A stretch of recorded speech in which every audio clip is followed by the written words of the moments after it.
C'était le débat le plus attendu de cette nouvelle saison politique. Il faut une grande révolution de notre façon d'être, une grande révolution populaire, puisque c'est le peuple qui le veut, mon cher Mélenchon. Parce que les deux hommes sont réputés forts en rhétorique, mais aussi parce qu'ils incarnent peut-être la nouvelle polarisation autour de laquelle va s'organiser la vie politique. Le débat a eu lieu. Vous avez dans le traité de 2005, écoutez petit bonhomme, dans le traité de 2005... Oui. Et au plan rhétorique, j'ai des choses à vous dire.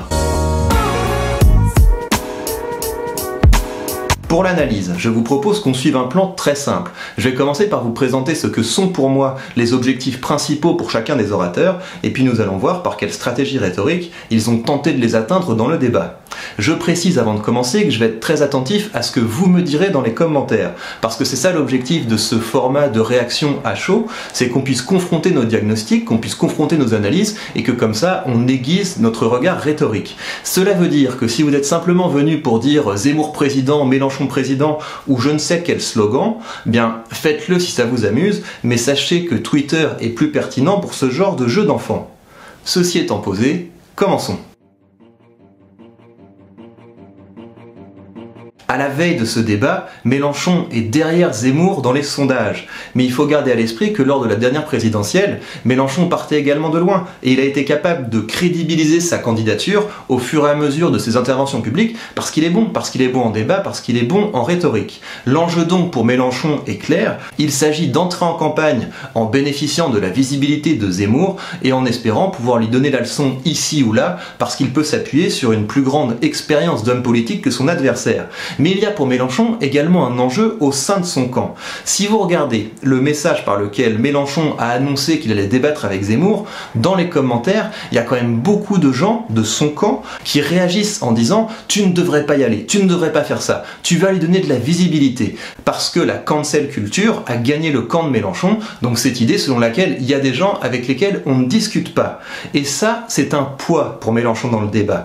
Pourquoi ? Eh bien parce que si sa victoire n'est pas claire et nette, il y aura des gens dans son camp pour lui dire « tu vois, on te l'avait dit, tu n'aurais pas dû y aller, tu as contribué à crédibiliser l'ennemi ». Venons-en aux enjeux de Zemmour. Zemmour est avant tout connu comme un chroniqueur, et c'est en chroniqueur qu'il s'est déjà opposé à Mélenchon. Taper sur les journalistes, ça permet de faire monter sa notoriété et surtout d'attirer un électorat qui ne sait pas vraiment où aller et qui prend ça comme un pervers, hein. Mais parce que je vous connais. Totalement pervers, parce que moi je m'engueule avec quelqu'un et maintenant on me dit c'est peut-être bien.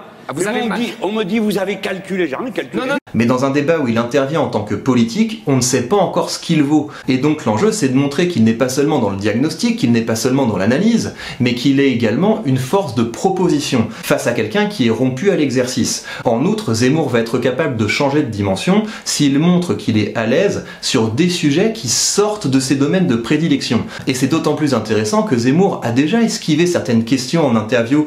Je sais très bien ce qu'est une vie Je veux difficile. vous demander ce que vous proposez à ceux-là, à celles-là et à ceux-là. D'abord, à ces Français-là. Mais d'abord, je ne suis pas candidat pour l'instant. Parce qu'il pouvait s'abriter derrière le fait qu'il n'était pas encore vraiment candidat, et donc on ne devait pas attendre de lui d'avoir déjà un programme sur tous les sujets. Donc je n'ai pas réfléchi. Non, c'est pas que j'ai pas réfléchi, j'ai beaucoup réfléchi sur beaucoup de sujets. Je n'ai pas à vous donner un programme, des mesures, des mesurettes. Mais face à un adversaire politique comme Mélenchon, il ne pourra pas esquiver. C'était donc intéressant de regarder les séquences sur la géopolitique, sur l'écologie, sur l'économie, pour voir si Zemmour était désormais tout terrain. Voilà donc pour les enjeux que j'ai identifiés. Dites-moi si vous en voyez d'autres de votre côté, et passons maintenant à l'analyse. Pour l'analyse, j'ai retenu 3 séquences. Commençons par celle où les journalistes demandent aux deux orateurs pourquoi ils ont accepté le débat, parce que la différence de ton entre les deux hommes est remarquable. De son côté, Zemmour est calme et courtois. D'abord parce que je pense que le débat, c'est la démocratie. C'est même la façon d'expurger les violences. Il fait un couplet tout à fait à propos sur les vertus démocratiques du débat. La fameuse catharsis. Donc moi, je suis pour le débat. Je pense que c'est comme ça qu'on confronte les idées, qu'on fasse entrechoquer même les idées. La démocratie, c'est ça, même des idées choquantes. Mélenchon, pour sa part, va faire un blâme en bonne et due forme de son adversaire. Le pays, progressivement, est contaminé par les idées, les perspectives absolument incroyables que développe un homme qui est devenu dorénavant le mentor, le penseur de toute la droite et de la droite extrême. Il va l'attaquer de façon virulente. Vous êtes un danger pour notre pays. Vous avez une vision rabougrie de la France, vous êtes un raciste, vous avez été condamné pour ça.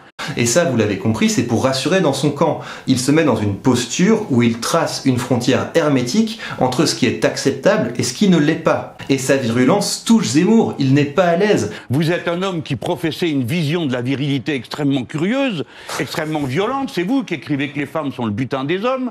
Vous avez sur les femmes une vision absolument inouïe. Il est littéralement en train de se faire tirer l'oreille en direct. Mais Zemmour va savoir se remettre en selle, il ne va pas redoubler d'outrance avec son adversaire, le débat va s'apaiser. Les idées sont sérieuses, vous avez raison. Les idées sont sérieuses car elles engagent la vie de notre nation. Et à mesure que le débat s'apaise, c'est Zemmour qui marque des points, parce qu'il montre que de fait, on peut débattre avec lui. Voyons maintenant si Mélenchon a su s'appuyer sur son expérience d'homme politique pour déstabiliser son adversaire. Comme je vous le disais, l'un des grands intérêts de ce débat était de voir si Zemmour était à l'aise lorsqu'il sortait de ses sujets de prédilection. Et donc, après avoir parlé des questions d'immigration et de sécurité, les deux orateurs se sont engagés sur le terrain de l'écologie. Et là, il y a quelque chose qui m'a frappé.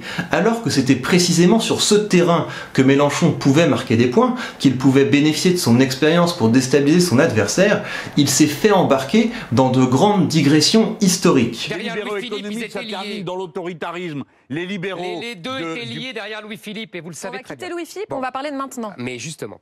Alors, donc, non, mais simplement, je voulais dire qu'il faut pouvoir inventer que l'écologie a été prise en otage par l'extrême gauche. Pourquoi est-ce que c'est intéressant? Eh bien, parce que s'il voulait déstabiliser son adversaire, Mélenchon aurait dû demander à Zemmour de présenter concrètement ses mesures en matière d'écologie, et puis bénéficier de son expérience d'homme politique et puis de parlementaire pour les démonter. Là, il serait apparu comme un homme d'État crédible, mais au lieu de ça, ils en sont restés à un haut niveau de généralité. Mélenchon n'a donc pas été capable de créer un choc de réalité pour fissurer Zemmour. Et plus généralement, sur l'ensemble des sujets abordés, Zemmour a été capable de toujours tout ramener à ses sujets de prédilection, à sa zone de confort, l'immigration et la souveraineté. Il faudrait que la solidarité nationale soit de nouveau nationale. Il y a d'ailleurs eu de belles passes d'armes où Mélenchon a essayé de faire passer Zemmour pour quelqu'un de borné, mais Zemmour a su rétorquer en affirmant qu'il ne fallait pas voir là d'obsession, mais bien de la cohérence. Bah oui, mais là, pour le nucléaire, c'est la même chose.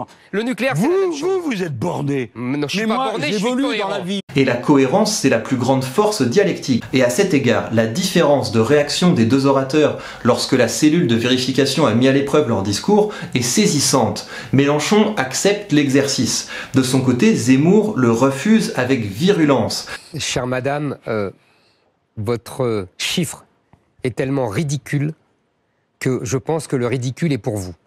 Il a compris que ce n'est pas avec de l'honnêteté intellectuelle ou de la prudence qu'on gagne un débat politique. L'esprit français, c'est le doute méthodique. Absolument. Vous savez, c'est dans Descartes. Alors, vous êtes sûr d'une chose, vous y réfléchissez. En grec, c'était époké, suspension du jugement.